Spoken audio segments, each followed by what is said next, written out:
Hi నమస్కారం అండి. నా పేరు మధుబాబు. చాలా మంది ఎవరు తుమ్మిన దగ్గిన పిత్తినా కూడా మన సినిమా వాళ్ళ మీదనే మాట్లాడడం, ఎవరు తప్పులు చేసినా సినిమా వాళ్ళ మీద అనడం బాగా అలవాటైపోయింది.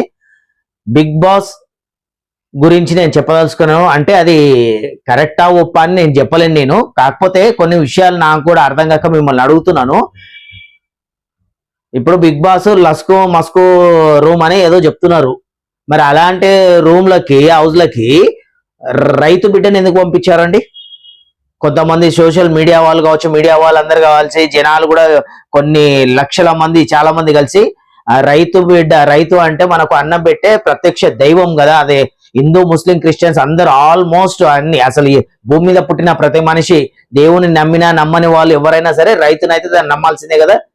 రైతు మనకు ప్రత్యక్షంగా అన్నం పెట్టే దైవం కదా, అదైతే కరెక్టే కదా. మరి అలాంటి గొప్ప రైతు, భగవంతుని లాంటి రైతు బిడ్డను ఆ కొంపలకు ఎందుకు పంపించారు మీడియా వాళ్ళు వీళ్ళందరూ కలిసి? ఇలాంటివన్నీ మాట్లాడకుండా శుద్ధ పూసలు అన్ని ఫస్ట్ చేసేటి అన్ని సోషల్ మీడియా తప్పులు చేస్తుంటారు. కొందరు సోషల్ మీడియాలో కొందరు తప్పులు చేసేసి వాళ్ళని లేపి చేసి టీఆర్పీ రేట్ల కోసం అన్ని వాళ్ళు చేసుకొని, ఇప్పుడు నేను బిగ్ బాస్ ని వెనకేసుకో రావడం అని కాదు, నేను విశ్లేషణ మాత్రమే ఇస్తున్నాను, వివరాన్ని అడుగుతున్నాను మిమ్మల్ని.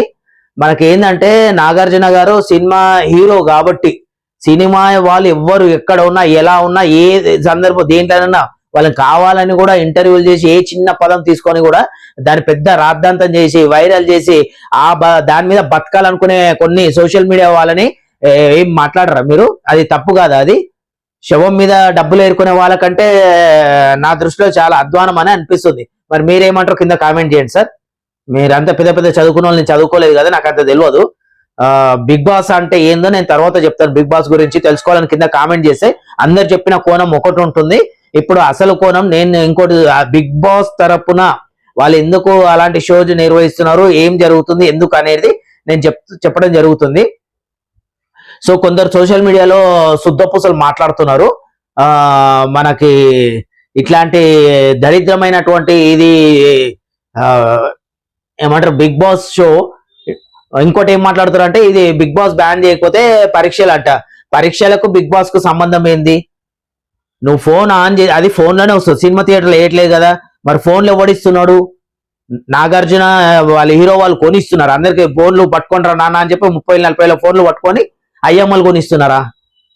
వీక్నెస్ అంటే ఏం వీక్నెస్? మరి చదువులేని సంకనాకడానిక చదువులు చెప్పేది?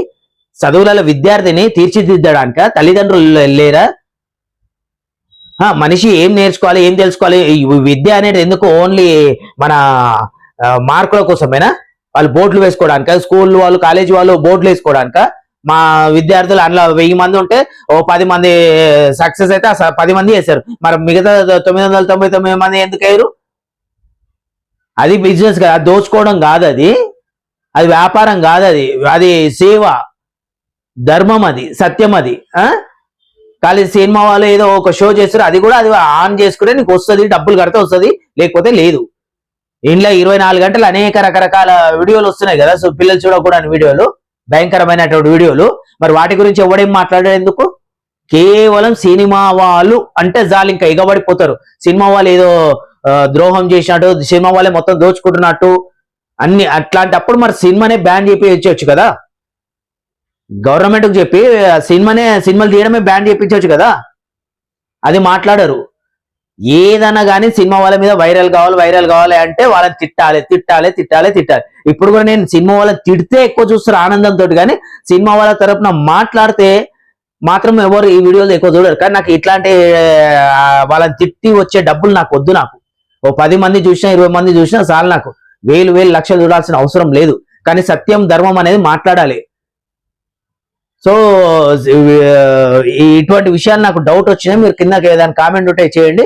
అసలు బిగ్ బాస్ ఎందుకు నిర్వహిస్తున్నారు, ఏం తెలుసుకోవాలి మనం దాని నుంచి అనేది కింద కామెంట్ చేస్తే నేను దాని గురించి వాళ్ళ తరపు నుంచి చెప్తాను. 100 మంది 100 రకాలు మాట్లాడతారు, శుద్ధ పూసలు అన్ని చేసేటి. అదేమంటారు కదా, గురువింద కింద దాన్ని నలుపు తెలుసుకోకుండా ఎదుటి వాళ్ళ ముఖంలో ఇంత చిన్న మచ్చు ఉన్నాయి, ఇక్కడ ఉన్న దీని గురించి ఎదుటి వాళ్ళ గురించి ఇట్లా చూపిస్తారు. ఒకవేళ ఎదుటి వాడికి చూపిస్తున్నారంటే 4000 మనకు చూపిస్తున్నాయి. ఆ శుద్ధ పూసలు నీతులు ఎవరైతే మాట్లాడుతున్నారో అందరూ కూడా శుద్ధ పూసలు నీతులు మాట్లాడే వాళ్ళకే నేను అడుగుతున్నాను, అందరికి కాదు. అది అలాంటి రూమ్ అన్నప్పుడు అంత తప్పుడు రూమ్ అన్నప్పుడు మరి అలాంటి దాంట్లోకి మన రైతు బిడ్డని ఎందుకు పంపించారు అందరు కలిసి? ఇది నా క్వశ్చన్, నాకు ఆన్సర్ చెప్పండి. Thank you friends, thank you. ఇంకా ఇలాంటి విషయాలు ఇంకా చాలా కావాలనుకుంటే, వివరణ కావాలనుకుంటే బిగ్ బాస్ మీద, నాగార్జున గారి మీద ఎక్స్ప్లెనేషన్ కావాలి, లోపల ఎవరు ఏం చేస్తున్నారు కావాలనుకుంటే కింద కామెంట్ చేయండి, తప్పకుండా నేను తెలియజేస్తాను. Thank you.